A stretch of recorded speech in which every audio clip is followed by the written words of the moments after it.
And this is something that Boggemes is doing with Edgewall and Keeper I really like.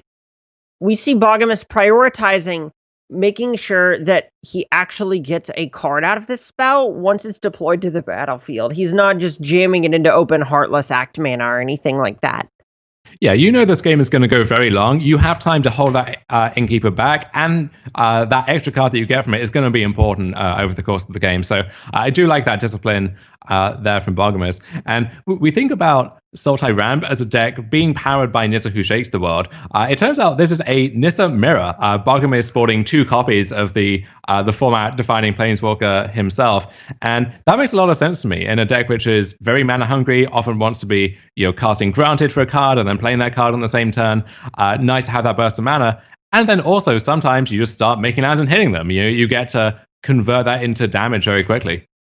Yeah, between Fae of Wishes and Edgewall Innkeeper, it's very rare that Temur Adventures doesn't have something to do with its mana, and Nissa just sort of doubling the amount of mana that's available, or near doubling it, is an effect that this deck's very interested in having.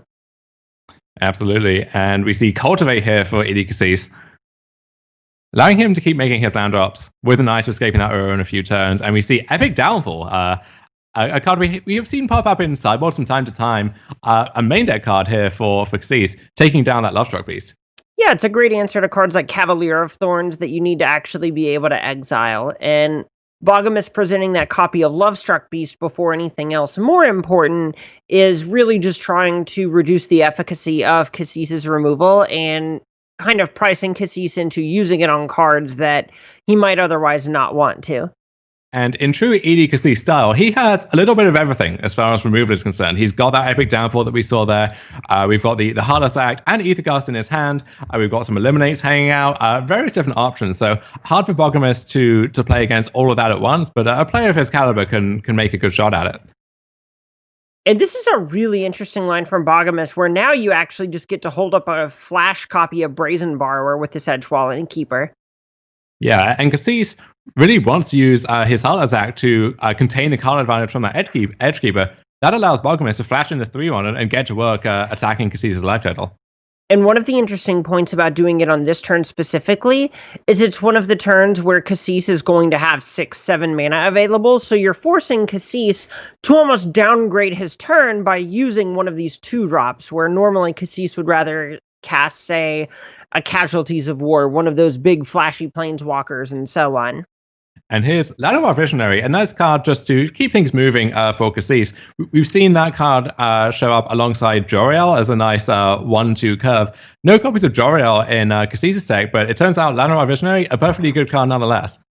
Yeah, it's the kind of card that you're happy to pair with Joriel, or you're happy for it to just draw a card and be a mana source, right? It's both halves of Solemn Simulacrum without requiring the creature to die to get the card. And here's Brazen Borrower coming in for 3. Dealing the first blood in the game here to Idi Kassis. And this is the classic mid-game position for this Team Adventures deck. You have 4 or 5 different cards in your hand still, and all of those have 2 or 3 different modes. So you lots of sequencing decisions. That tree is adding so many branches to it as we speak. That's one of the hardest parts about this deck, and the only time I've ever tried to play Temur Adventures, it was a deck I couldn't stream while I was learning, because if you just look at Boggemes' hand, there are roughly 15 or 20 different ways you could spend either 4 or 5 mana this turn, and figuring out what the perfect way to do it is not easy. Yeah, working out just how many permutations of choices you have is a tough math problem in and of itself. That's one of the hardest things about the Adventures deck, is just knowing how much you don't know. But here we see Heartless Desire into Lovestruck Beast again. We've got 2 1/1s now to stop that beast from getting stranded. But there we see Nissa Who Shakes the World jumping off the top for Idi Kassis. And we that is a nice draw. Yeah, we can curve Thought Erasure into that and then animate Breeding Pool or the Zagoth Triome to hold up the Aethergust. And Zagoth Triome and Breeding Pool Breeding Pool previously was always one of the best cards with Nissa Who Shakes the World because of its strength with Aethergust. But with all of these various Heartless Act effects in the deck, it really just kicks that into overdrive with Nissa. Yeah, Sultai really maximizes that aspect of Nissa to its full potential, contrasting with, for example, Ban Ramp in the previous format, which was a good Nissa deck, because any deck that Nissa was in is probably a good Nissa deck, but it wasn't the best possible Nissa deck. You didn't have that on-color Triome. You didn't have a lot of ways to immediately use that burst of mana from Nissa. Sultai Ramp has a ton of those, so that Nissa on turn 5 is even, or earlier than turn 5 sometimes, is even scarier than it might be otherwise. And look at this, Uro being escaped, thanks to an assist from Nissa for Ili Kassis. Immediately drawing a Casualties of War, that Thought Erasure, stripping away Fae of Wishes, leaving it on top with that Surveil. This is getting away from Boggemes quickly. That one's going to have some nice targets for sure. And we can apply pressure to the Nissa, Brazen Borrower as Petty Theft, bouncing Uro, attacking it, or we can just bounce Nissa directly. And Bonecrusher Giant via Stomp, adding some options there too. Yeah, that's one of those cards that you would have liked to have had last turn to go after that copy of Llanowar Visionary, but it's not the worst this turn. It means that Nissa is going to be biting the dust at the very least. And here is everything coming at Nissa. And so Kassis now might be tempted to use that Breeding Pool to soak up some damage, block the Lovestruck Beast, trade off his land, but he doesn't have to. He has the Ether Gust to return the Lovestruck Beast to the top or the bottom of Boggemes' deck. That one may have outlived its usefulness. That one's a little bit tough. With another beast in hand, I would not be surprised to see Boggemes just saying, you did your job. To the bottom you go. And that's what we see. So a nice line for Kassis, but Boggemes, with the timely Stomp off the top, can finish off the Nissa.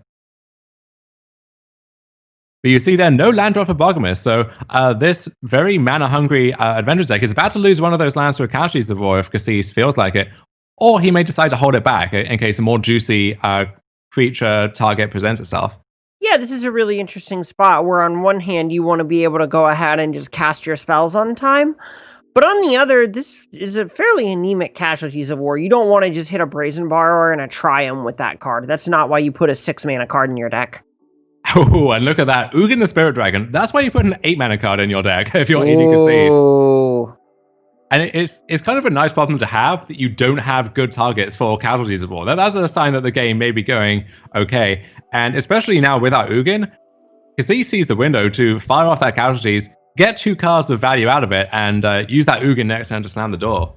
Yeah, this is the point where you know that Ugin, one of the only ways that you can end up losing to that is if Boggemes catches up enough on the battlefield, can flash in a bunch of Brazen Borrowers, etc.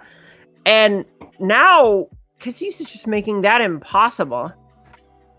There is the back half of Lovestruck Beast coming back down. But Ugin the Spirit Dragon can slam the door shut on this game.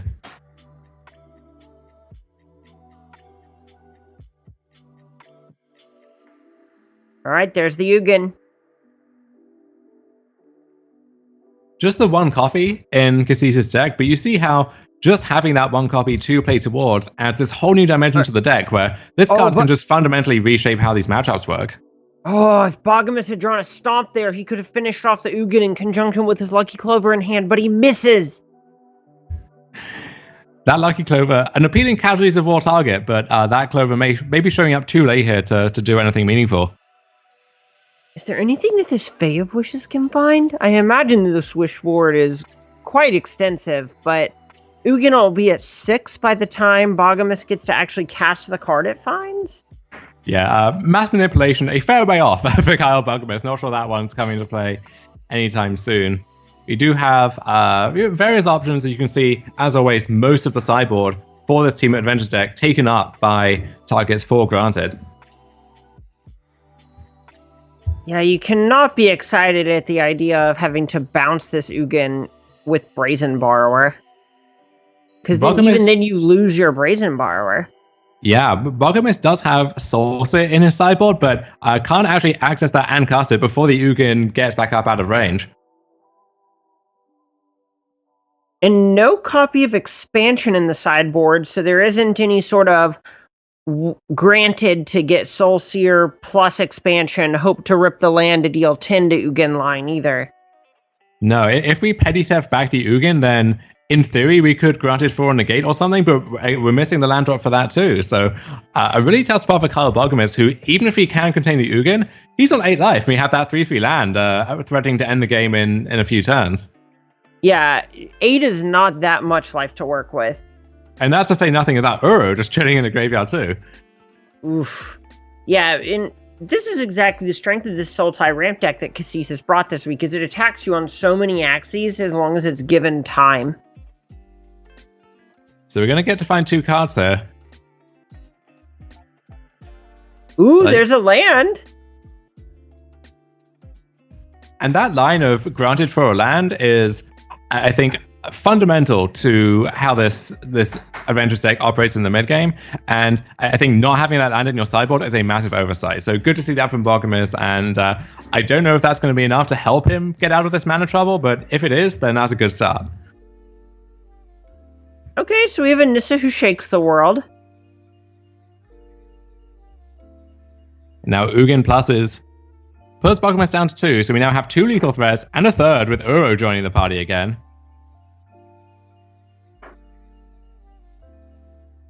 Boggemes has to deal with 3 separate lethal threats just to stay alive on this turn.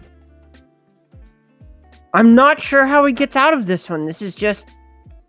Ugh, Kassis' advantage is insurmountable.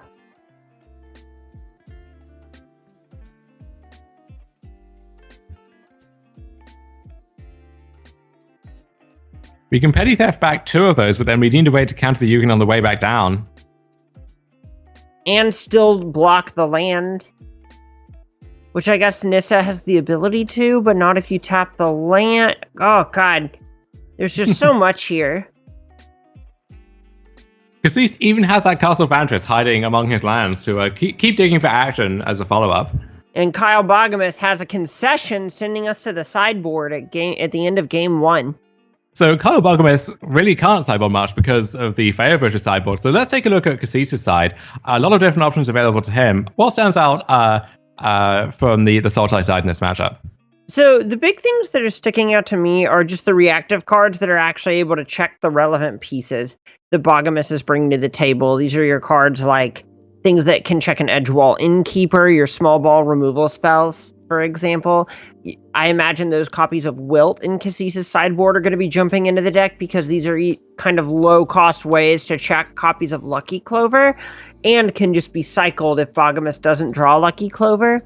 Clover is sort of one of the namesake cards of the deck that can just actually shoot Boggemes into the stratosphere, especially on the play if you have turn 2 Lucky Clover into turn 3 Fertile Footsteps off of Beanstalk Giant.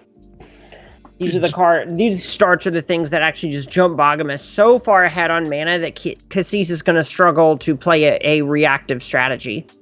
Would you have any interest in this K-Vex Spiteful? Just automatically picking off Edgewall Innkeepers and then 1/1 for Lovestruck Beast, even Brazen Borrower if that one's come down yet?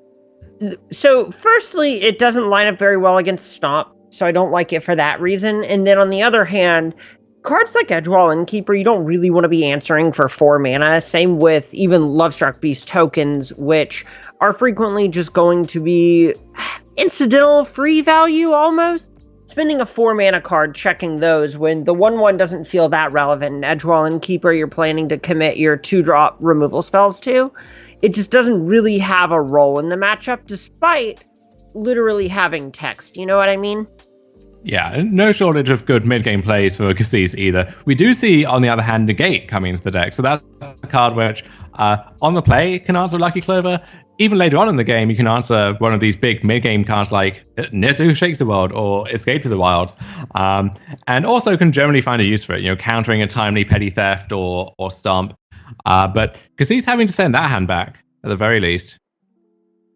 You do see Noxious Grasp and Wilt as other sideboard tools that made their way into the deck. And we see Boggemes' hand with a lot of gas, but no match here. Edgewall Innkeeper, Clover, and good mana. And now all Boggemes wants to draw is any card with the adventure mechanic. That is the nuts, as we say, for this start here. And you can see this game, since those first couple of turns are filled in terms of mana development between Lucky Clover and Edgewall Innkeeper, Boggemes is very interested in just slamming Edgewall Innkeeper on one. And Noxious Grasp from Kassis, a nice way to hedge against both Innkeeper as well as Nizza Who Shakes the World that can take over the game, just as we saw from Kassis' side in Game 1. And now Kassis has a choice. Do you want a Thought Erasure, Noxious Grasp? What's the play? You can even wilt this Lucky Clover. So many options here.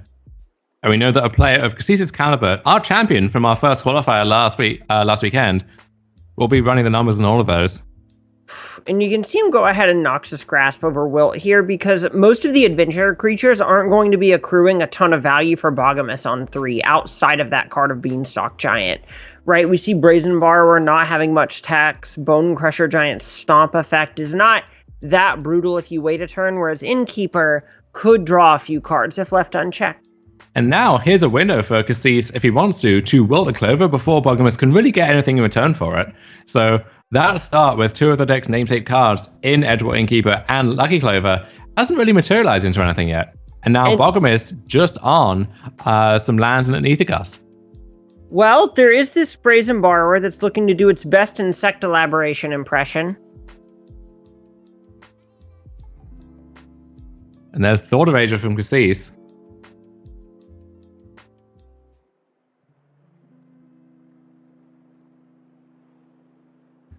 Sees a Heartless Act on the top. Looks like he's going to surveil that one into the graveyard and decides to do that. I imagine at this point the big thing Kassis wants is just an untapped land to play a 4/4 Krasis to block this copy of Brazen Borrower here in a second. Let's Cultivate. That gets you an untapped land, as well as a tap one for your troubles. So Kassis really putting ahead here. Cultivate in particular being great because it guarantees you're going to have 6 mana rolled up next turn and allows you to keep this negate shield up. And maybe a nice negate target in that Lucky Clover. I'd be surprised if Boggemes just slammed it here because that does open you up to Casualties of War on the first turn. Kassis could really cast it. You think he's maybe more likely to hold it in reserve for when he draws an adventure creature? Right, or just being able to slip it through something like a negate. There's just not a ton of upside to resolving it there, and there is some potential downside. So I like this show of patience from Boggemes. And Kassis going to take the shields down on that negate to play a 4/4 Hydrokrasis. A nice way to stabilize against that Brazen Borrower and draw some more action. And sure enough, he does. Finding another copy of negate is huge here. You see Kassis scrolling over all of his various interactive cards. Really has the tools to contain anything that Boggemes can bring to the table.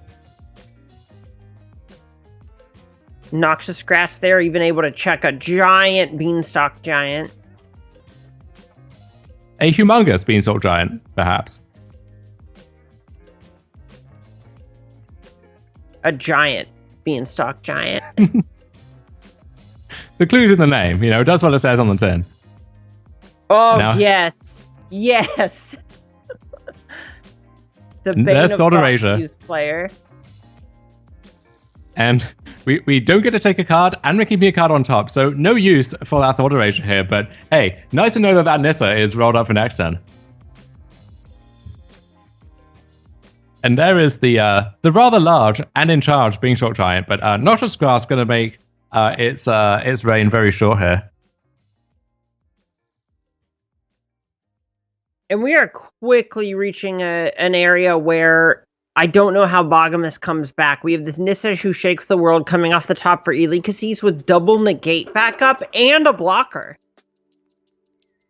And this is the merit to the Sultai deck in this matchup, where the Adventures deck has a lot of moving parts, and when its engine is going, it looks spectacular, but it doesn't really have these singularly powerful cards like Nissa Who Shakes the World in such high quantities, like Casualties of War, like Ugin that we saw take over Game 1. Whereas I think the overall power level in Kassis' deck is much higher, even if the ceiling is a little lower. Right, it's a spot where you're better at playing a low resource game, and you simply try to create that sort of game where you're top decking against one another, and you have Ugin. And there is a Nissa for Boggemes, but Kassis has one of his many negates at the ready to counter that. Auto Tapper just announcing that Kyle Boggemes does not have any sort of blue spells in hand. Very kind of it, just keeping this game moving, getting it over with.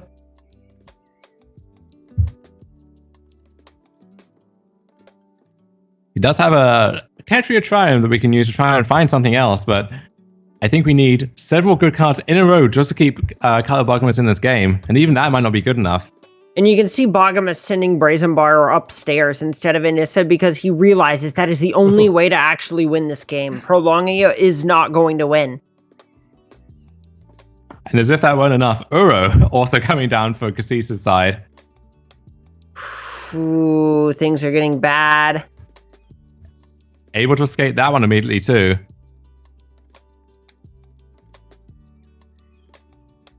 You know, honestly, I think I misspoke there. Things aren't getting bad. Things just are not good. They're bad and they're getting worse. We even have a will to deal with a Lucky Clover. Really just insult, injury, etc.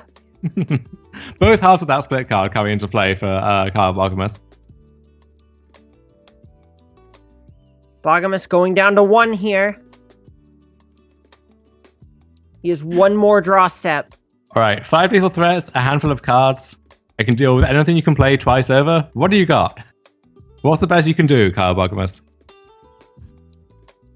Boggemes gets 2 draws, a cycle of a Ketria Triome and a draw step. He has a chip and a chair, but I think he's about to lose both of those. Aethergust is not it. And Eli Kassis, our defending champion here on the SCG Tour Online, won our first championship qualifier in convincing fashion with Team Reclamation. That was the best deck then. Early murmurs are that Sultai Ramp is the best deck now, and he is going to be off to a 1-0 start in our tournament here, at the helm of maybe the best deck in the format. Yeah, and you can see why Kassis liked this deck. It's sort of the other side of the always bring red deck to the first tournament, is just bring a bunch of efficient removal and cards that are all +1s for card advantage. Just bring cards, your Hydrid Kassis, your Uros, your Nissas, these powerful proactive threats that also generate an advantage on their own that is not just on the battlefield, just in cards, in resources, and so on. That's the other end of that spectrum, and it's paying off for Eli Kassis in a huge way. And you saw there in game 2, we had what could have been a very explosive start for Kyle Boggemes. Tauren Innkeeper into turn 2 Lucky Clover.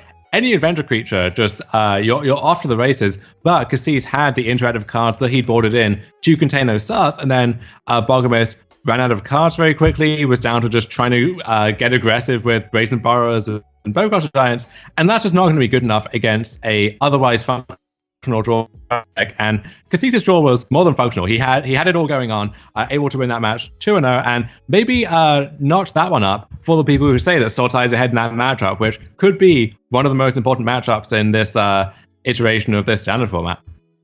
Yeah, it's always a weird spot where whenever you play something like Teamer Adventures, you have these kind of big, powerful synergy draws where you think, wow, I can't ever lose. And if they break that up, at the end of the day, all my cards are still creatures. So I have this mediocre beatdown plan that can be okay, right? It just feels like the best draft deck you've ever had. But whenever you're playing against something like Sultai Ramp that's planning to play this low resource game, your cards aren't going to be worth as much pound for pound. You both are playing a low resource game, but it's Bowcrusher Giants versus Hydrid Kassis and Uros versus Brazen Borrowers. And I know which side of that I want to be on. And we have a little change of pace here for our time fusion match. Aurum Butchett, who called out Sultai as unplayable trash. No breeding pause on their side of the battlefield this time. Can I interest you in 21 basic islands and Gadrick the Wizened, Emma? How much do you want to bet those islands don't match? Not one of them. 20. Are there 21 different islands in Arena? I was